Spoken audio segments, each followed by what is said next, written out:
야, 토트넘이 역시 홈에서 맨시티에게 강하긴 하네요. 포스테코글루 감독이 홈에서 펩 감독을 잡아냈는데요.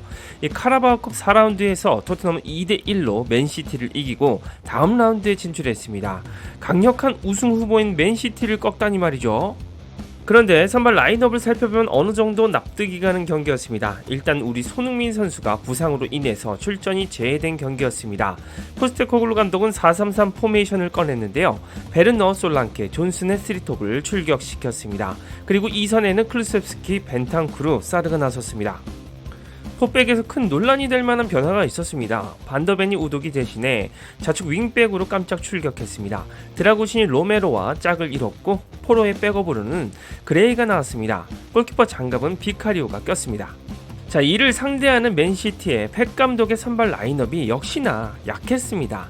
경기 시작 전부터 어린 선수들을 기용하며 주전들의 휴식을 예고했던 펩인데요. 4-1-4-1 포메이션을 꺼냈습니다. 최전방에 포든을 기용했습니다. 2선은 누네스, 레일리, 메가티, 사비뉴가 나섰습니다. 이 3선은 긴도안이 혼자 지휘했습니다. 포백은 아케, 디아스, 스톤스, 루이스가 지켰습니다. 골키퍼 장갑은 오르테가가 꼈습니다. 오늘 경기에서 개인적으로 토트넘에서 눈에 띈 선수가 있었는데요. 바로 베르너였습니다. 베르너는 전반 5분 선제골을 터뜨렸죠. 역습 상황에서 베르너는 순식간에 맨시티의 우측 빈 공간으로 침투했습니다. 그리고 곧바로 낮고 빠른 크로스가 넘어왔습니다. 굉장히 어려운 순간임에도 이 베르너는 논스톱 슈팅을 선택했습니다. 헌데 이게 마치 베르너의 전성기 시절처럼 화려하게 휘어지면서 골망을 갈랐죠. 베르너가 자신을 괴롭히는 입스에서 벗어날 가능성을 내비쳐서 놀랐습니다. 하지만 오늘 토트넘의 맨시티전 승리에도 이 포스텍의 선택 하나가 팀에 매우 큰 손실을 초래했습니다. 바로 반더벤의 좌측 윙백 카드입니다. 반더벤은 전반 10분 사비뉴의 단독 돌파를 막으려고 스프린트를 했습니다. 사비뉴도 굉장히 빠르고 민첩한 선수였는데요. 따라서 반더벤도 이를 악물고 스피드를 냈습니다. 그리고 기어이 반더벤이 사비뉴를 막아서면서 볼을 밖으로 빼냈습니다. 허나 반더벤도 이번 시즌 토트넘의 높은 수비 라인을 커버하느라 피로도가 쌓인 몸 상태였다는 게 문제였습니다. 반더벤은 이 장면 이후 바로 우측 햄스트링을 잡고 쓰러졌습니다. 결국 반더벤은 우도기와 교체되어 경기장을 빠져나갔죠. 그러나 그 이후의 장면이 팬들의 가슴을 아프게 했습니다. 자신의 부상의 심각성을 인지한 듯 반더벤이 눈물을 보였기 때문인데요. 선수는 부상을 당할 때 본인도 심한 부상은 직감을 합니다. 그렇기에 반더벤이 오늘 스피드를 내야 하는 좌측 윙백의 무리에서 출전하는 것이 합리적이었는지 의문이 드는 문제입니다. 이 부분에 대해서 직접 경기를 뛴 반더벤도 생각이 많았을 것 같네요. 이 토트넘은 전반 24분 파페사르의 중거리 슈팅으로 2대0으로 일찌감치 달아났습니다. 요새 사르의 폼을 보면 메디슨보다 자신이 선발로 뛰어야 하는 이유를 보여주고 있습니다. 전반 종료 직전에 맨시티의 누네스가 추격골을 넣었지만 토트넘의 전반은 좋았습니다. 점유율 32%, 슈팅 11개로 맨시티에 밀렸지만 유효슈팅은 7개로 2배나 많았습니다. 빅찬스도 3개에서 2개를 살리는 모습이었죠. 그리고 후반전 5분 베르너가 또다시 입스에서 벗어날 징조를 보여줬습니다. 마치 손흥민이 생각날 만큼 빠른 역습 침투를 보여줬는데요. 이 수비수 3명의 앞을 질주하면서 박스 앞에서 왼발 슈팅까지 때렸습니다. 그런데 이 슈팅이 골대를 살짝 스쳐서 지나갈 정도로 정확했다는 게 놀라웠습니다. 선제골에 이어서 멀티골까지 터뜨릴 뻔했는데 그동안 문제였던 슈팅 정확도가 놀랍게도 개선된 모습이었죠. 하지만 58분 맨시티의 사비뉴가 주저앉은 후 베르너에게 악몽이 찾아왔습니다. 67분 베르너까지 사타구니를 잡으면서 쓰러졌습니다. 반더벤에 이어서 베르너도 이 스피드를 내는 부위에서 문제를 나타냈습니다. 손흥민 선수도 지적했지만 경기 수가 너무 많습니다. 리그컵이 진짜 선수를 죽이는 대회가 맞는 듯 싶은데요. 오늘 엔지는 맨시티를 잡았지만 자신의 수비 전술의 핵심인 반더벤을 잃었습니다. 그리고 이제야 골 감각과 슈팅 정확도가 올라오나 싶었던 베르너까지 잃었죠. 이 때문에 히샬리송과 무어가 베르너와 존슨을 대신해 투입되었습니다. 히샬리송은 83분 1대1 찬스를 잡았지만 왼발 슈팅이 골키퍼 정면에 가는 듯 아직 완벽한 비둘기가 아니었습니다. 결국 NG가 홈에서 펩을 상대로 2대1로 승리하면서 카라바오컵 8강 진출에 성공했습니다. 경기 종료 후 우리 손흥민 선수의 얼굴도 잡혔는데요. 손흥민이 8강전부터는 출전이 가능할지도 몰라서 우승에 대한 기대가 커졌을 것 같습니다. 이 토트넘이 이 경기를 통해서 많은 의미 있는 기록을 썼다고 합니다.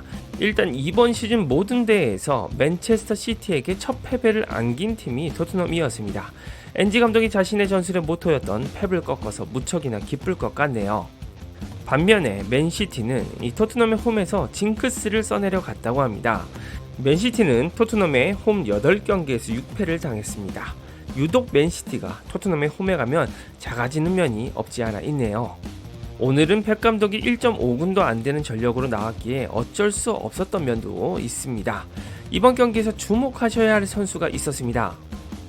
바로 클루세스키였습니다. 클루세스키는 경기 후 품목 기준 평점 8.5점을 받으면서 양팀 통틀어 최고 평점을 받았습니다. 클루세스키가 지난 팰리스전에서 아무런 힘도 못 써서 비판을 많이 받았는데요. 월크를 노린다던 패기가 무색하게 팰리스전은 죽을 썼습니다. 하지만 이번 맨시티전은 가장 화려한 선수였습니다. 풀타임을 뛰면서 2번의 어시스트와 4번의 기회 창출에 성공했습니다. 패스 정확도 84%, 파이널 서드로 6개의 패스를 넣었습니다. 클루세스키가 맨시티를 상대로 다시 건재함을 증명하면서 비상했습니다. 앞으로의 경기에서도 부진한 메디슨을 대신해서 이 창의성을 부여할 것으로 예상이 됩니다. 우리 흥민이 복귀하면 꼭 어시스트해라 셉세바. 그리고 가장 궁금하실 부분은 토트넘이 반더벤과 베르너를 잃고 맨시티를 잡았는데 현지 팬들의 반응이 어땠을까 이실 겁니다. 과연 팬들은 득과 실에 대해서 어떤 평가를 내렸을까요? 현지 반응 살펴보시죠. 엄청난 승리네. 리그 시즌 성적이 안 좋더라도 우리가 트로피 하나, 아니 여러 개를 차지할 수 있다면 기꺼이 받아들일 거야. 햄스트링 부상은 보통 뛰는 것만 못하게 할 뿐이야. 걸을 수 있는 건 정상이지. 부상 선수들조차 손흥민의 새 재킷에 눈부심을 피하려고 뛰어서 도망가네. 우리가 원할 때마다 이 옆으로 패스하는 팀을 실제로 이길 수 있다는 결정적인 증거야. 그리고 손흥민은 지난 시즌에 자기가 뭘 하고 있는지 100% 알고 있었어. 부상들이 심하지 않길 바란다. 오늘 정말 열심히 뛴 선수들, 특히 솔랑케, 벤탄쿠르 그리고 클루세스키가 돋보였어. 히샬리송도 교체로 들어와서 슈팅 빼고는 좋은 발재간을 보여줬어. 드라구신도 오늘 좋은 경기를 펼쳤다 등등 다양한 의견을 보였는데요. 포스텍의 반더벤 자축 윙백 선발과 이어진 부상들로 비판이 있을 줄 알았는데 그래도 맨시티를 잡아내고 8강에 진출한 것에 더 큰 의미를 두는 모양입니다. 오늘 손흥민 선수가 경기를 보면서 많은 감정이 교차했을 것 같습니다. 자신도 컵대회 같은 많은 경기를 비판했고 무리한 강행군으로 인한 혹사로 쓰러져 부상인 상태죠. 그런데 동료 선수들이 오늘 맨시티전에서 햄스트링과 사타구니 부상으로 쓰러진 모습을 직접 목격했습니다. 분명 우승 후보 맨시티를 잡고 카라바오컵 8강에 오른 것은 기뻤을 테지만 한편으로는 씁쓸하지 않았을까요? 여러분들은 이번 맨시티전 어떻게 평가하시나요? 축구형이었습니다.